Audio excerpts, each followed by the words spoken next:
Jeneraal Taaddasaan rakkoo walxaxaa isa eeggatu furuuf maajikii hojjechuu isa gaafata jedhan Geetaachoo Raddaa. Pireezidaantii bulchiinsa yeroo naannoo Tigraay ta'uun kan filaman Jeneraal Taaddasaan rakkoo naannichaa fi paartii TPLF keessa jiru furuuf qormaanni guddaan akka isaan eeggatu himan obbo Geetaachoo Raddaa. Waliigaltee Piriitooriyaalaa booda naannicha geggeessaa kan turan obbo Geetaachoo Raddaa torban kana yeroo aangoo isaanii fixuun Jeneraal Taaddasaan muudamaniiru. Obbo Geetaachoon turtii BBC waliin taasisanii rakkoolee walxaxoo naannoo Tigraay fi dhaaba TPLF gidduu jiru qormaatawwan isaan mudataniif rakkoolee jajjaboo Jeneraal Taaddasaa eeggatu tarreessaniiru. Itti gaggeessummaa waggaa lamaa keessatti wanti milkeessinee fi itti gaabban yoo jiraate kan gaafataman obbo Geetaachoon keessumaa namoota sababa waraana geggeeffameen buqqaan deebisuu dadhabuu isaaniitti akka gaabban himan. Akka carraa ta'ee naannoo Tigraayitti aangoodhaaf waldanquun waan jiruuf kan akka galmaan hin geenye danqaa ta'eera jechuun qaama siyaasaa Tigraay rakkoo naannichaa keessa galee sababa ta'e ta'uu isaaniitti gaabbuu isaanii himan. Walqoodinsii fi waldura dhaabbannaan qoldaantota TPLF gidduutti uumamee hojii isaaniitti danqaa ta'e akka ture obbo Geetaachoon waggoottan lamaan darban irra deddeebiin ibsaa turani. Obbo Geetaachoon aangoo gadi lakkisuuf sababni ijoon maalidha jedhamanii gaafatamanii qondaaltonni siyaasaa fi waraana naannichaa dhiibbaa gochuun bira darbee shira xaxaa turuun himan. Gaggeessitoonni siyaasaa bulchiinsa kiyya danquuf waan danda'an hunda gochaa turan.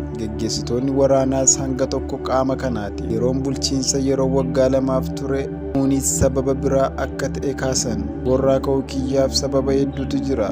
Garuu sababni ijoon rakkoo dheebuu aangoo keessoo paartichaa yookaan TPLF jirudha jedhan. Itti mudateef irra caalaa Jeneraal Taaddasaatu itti gaafatamaa ta'a. Jeneraal Taaddasaan pireezidaantii bulchiinsa yeroo naannichaa ta'anii muudamuun naannichaa fi kamaalii qaba jedhamanii kan gaafataman obbo Geetaachoon Jeneraal Taaddasaan qaama rakkoo naannichaa mudatee fi inumaayyuu itti gaafatamummaa guddaa akka irra jiru himani.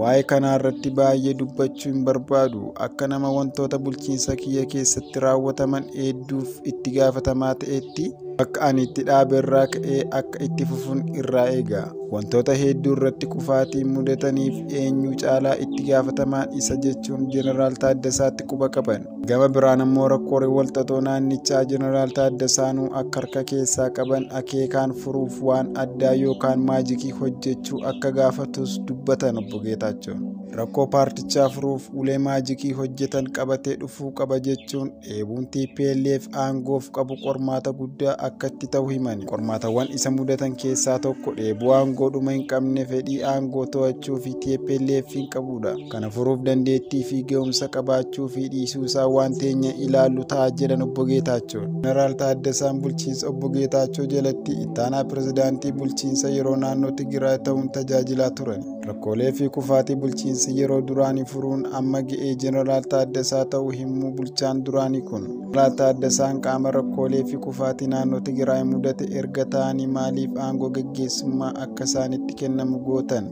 jedhamanii yoo gaafataman sana murteessuuf aangoonsaa akka hin qabne himan obbo Geetaachoon. Murteessuun kan koomitii yeroo muummicha ministeeraa waliin mari'an namoota kaan aangicha qabachuuf wal caccabsan caalaa nama bakkichaaf malu godhee of dhiyeesse. Kanaaf aangoo murteessuu kan qabu muummicha ministeeraati. Kanaaf ani kan hin jechuu danda'u Taaddasaan rakkoolee nageenya dinagdee siyaasa naannicha mudatanii jiran akka furu namoota buqqa'an qe'ee isaaniitti akka deebisuuf daangaa naannoo Tigraay heeraan beekamu akka kabajamu akka godhuudha jechuun waan Jeneraal Taaddasaan gochuu qaban tarreessan. Obbo Geetaachoo Raddaa yeroo aangoo isaanii erga dhumee kana booda siyaasa keessaa bahuu danda'u kan jedhan jiru. Obbo Geetaachoon turtii BBC waliin taasisaniin siyaasa akkuma salphaatti keessaa bahuu akka hin barbaanne ibsani. Gulantaa kamittuu haa ta'u siyaasa Tigraay keessatti numan hirmaadha jireenya uummata Tigraay waan gaarii fiduuf gumaachuu koo ittan fufa jedhaniiru.